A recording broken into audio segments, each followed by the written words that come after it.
It's been 3 decades since South Africa came out of the brutal shell of apartheid. Over the years, the country has experienced highs and lows under the constitutional democratic dispensation. Joining us to reflect on 30 years of South Africa's democracy is anti-apartheid activist Dr. Allan Boesak. Dr. Boesak, a pleasure to have you on the program this afternoon. So given your various roles over the years, you have a very unique perspective of South Africa's journey toward freedom and democracy. How do you view the significance of Freedom Day in really commemorating the past, understanding the present, but also envisioning a better future for the nation? Well, good evening, Franca, and good evening to all your listeners. Thank you for this opportunity. I think you used the right word. I was almost afraid you were going to say celebrating 30 years of democracy. Commemorating, I think, is the more neutral word, and reflecting on what has happened. I mean, I'm sitting here with really some painful contradictions in my own mind and in my own heart, thinking of how we started in 1994, what we could have done, what we should have done, what we were able to do, and then finally what we chose to do, which turned out to be to the detriment of the vast majority of our people. I mean, there are very few people who are thinking today of 1994 as the day that freedom came, because everybody now understood that we may have heard the word freedom, but freedom is not our reality. So in your view, what are the key challenges facing South Africa today, particularly in terms of really addressing inequality, strengthening democratic institutions, but also fostering this national unity or the concept thereof? Well, all of those things are extraordinarily important. I mean, last year, as a kind of a preview of what was coming this year, I was asked by the youth desk of a very large denomination in this country to speak to their young people. And you know what their subject was that they wanted me to reflect on? They were saying, talk to us about the plight of our democracy. What have we lost? Now, these are the young people.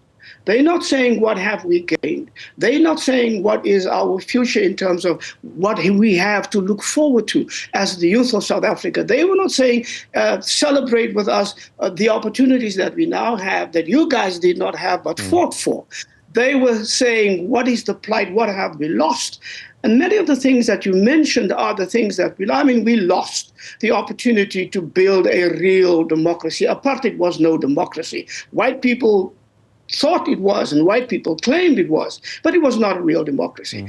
Apartheid was a racialized society. What did we do over 30 years? We brought back racialistic ideas, racialistic ideologies. We re-racialized South Africa. All of a sudden, something that we fought for and that we overcome over 20 years during the times of the struggle, that we never knew. Now I'm all of a sudden a colored person again. A label that was given to me by colonialist and apartheid people that the ANC brought back. Ethno-nationalism is back again. And all of that, of course, and the social inequality that you mentioned is probably the worst of them all, because we are the most socially equalized country, as the Americans would make that into a verb today. And I just think this was brought on us by design. Nothing of this was by accident. And that is the tragedy of where we are today. Dr. Boesak, one article that I read in preparing for this interview mentions the importance of imagination in really envisioning a future of a democratic South Africa.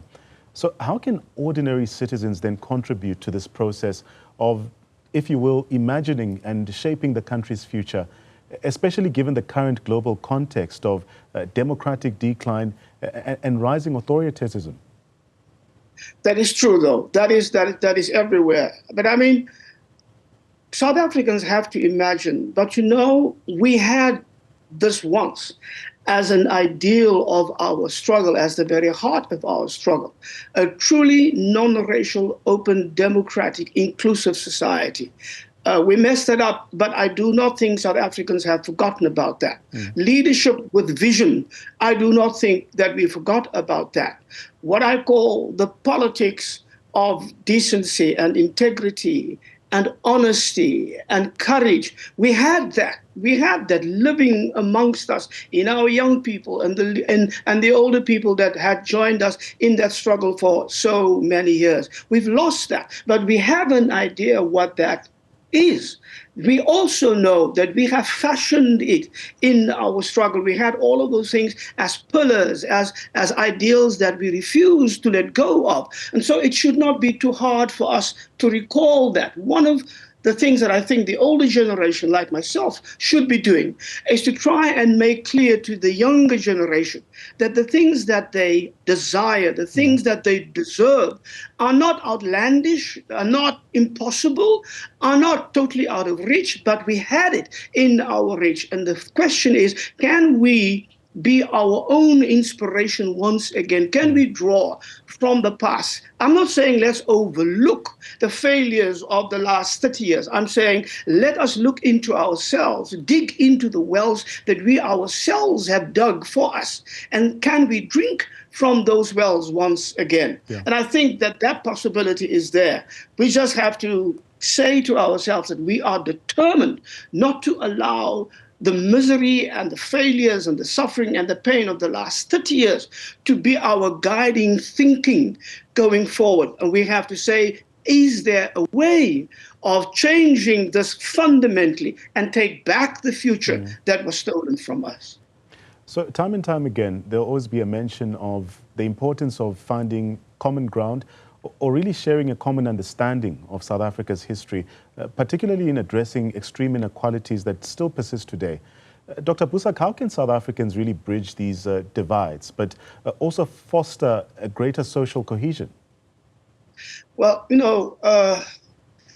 we will have to, one of the ways in which we will have to do this is to get rid of the kinds of legislation that the African National Congress over the last 30 years have reintroduced. For instance, you've got to scrap those racial laws that they brought in. You've got to scrap the categorization of races again in South Africa. You've got to be able to scrap those labor laws that were designed to target and discriminate certain people, especially the colored people. In some cases, Indian people. You've got to get a new understanding of what we meant with being an African. And as a child and a descendant of the Khoi and the San, it is unnameably offensive to me that the African National Congress has brought into our language, into our politics, and into their policies a language and an understanding of Africanness that now excludes me. And that means that there can never be social cohesion if we have now brought back a new exclusivity of the very sense of belonging that should have brought us together. That is a tragedy. But again, I'm saying it is not something that is like an impossibility to regain. Yeah. We've had that once. We've got to fight to bring it back. You've got to go to the voting polls to bring it back. You've got to do everything in your power to bring that back and to give South Africans a sense that we are not only stronger together, that we are only African together if we are South African together, and vice versa. We can only be South Africans together if we are Africans together. To take an example from Rwanda, the country's anniversary of genocide really serves as a stark reminder, if you will, of the consequences of failing to reckon with the past injustices. How can South Africa then learn from this and also ensure that it confronts its own history in a way that promotes reconciliation and healing? Yeah, that's a very important question. I mean, we have had our own Truth and Reconciliation Commission, and we have been held up by the world as the model for genuine truth, genuine reconciliation, and a genuine future. We now, of course, know that that was not so. Excuse me. Rainbow nationism is not genuine reconciliation. We have had reconciliation without remorse from white people in general and white people with authority and power during those years in particular. We've had it without repentance. We've had it without justice. We've had it without repair or restoration or anything like that. And so we jumped from putting a partial truth on the table, a small portion of the truth, and jumped over everything else to forgiveness. And we have forgotten, and we built that partially on the gospel. And we have forgotten that in the gospel, the key word is not forgiveness, but repentance. If you read the Gospel of Mark, that's where it begins. And so I think we have to rethink our idea of reconciliation. We may even need new forms of truth and reconciliation commissions on the land, on poverty, and on the economy, on the way we think about ourselves, on race and racism, and a future of togetherness for South Africa. And we must not be afraid to accept and to be clear that our way of thinking about these fundamental issues has been wrong. I'm not saying let go of reconciliation, but I understand the young people who want to spit in your face when you talk about reconciliation or forgiveness or togetherness in this way. And we've got to begin again. 30 years is a long time in the life of a person, but it's not long in the life of a nation. We can still undo the wrongs that we have begun to do over the last few years. So as we reflect on the past 30 years of South Africa's democracy, what role do you see for national days like Freedom Day in really not just celebrating, but commemorating the resilience and contributions of ordinary people in shaping the country's destiny? That's what we need to do. If you look at what has been happening, it's almost as if the ruling party, even knowing its own past, have been spitting in the faces of the sacrifices of our own people.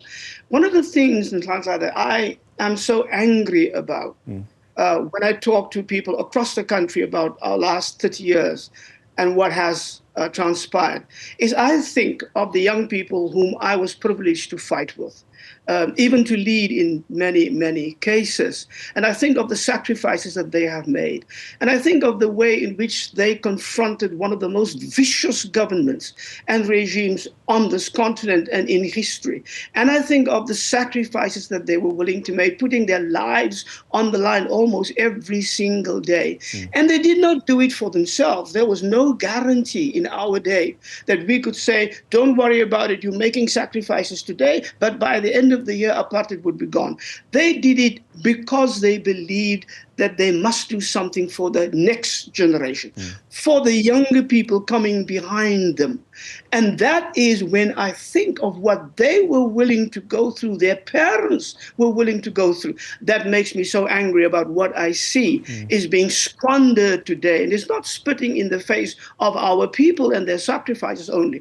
God gave us great mercy by not letting this country sink into a total war in the 1980s, which everybody expected.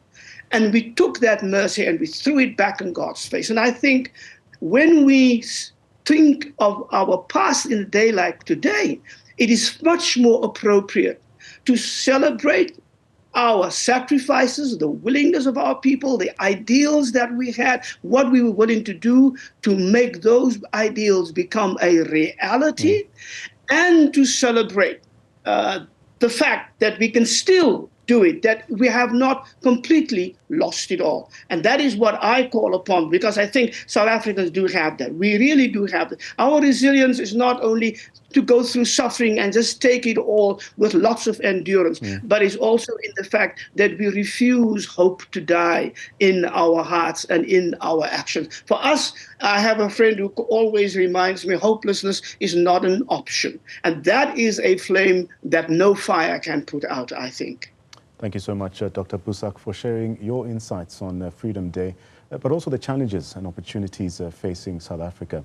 He's been giving us his reflections as we commemorate 30 years of democracy. Moving to this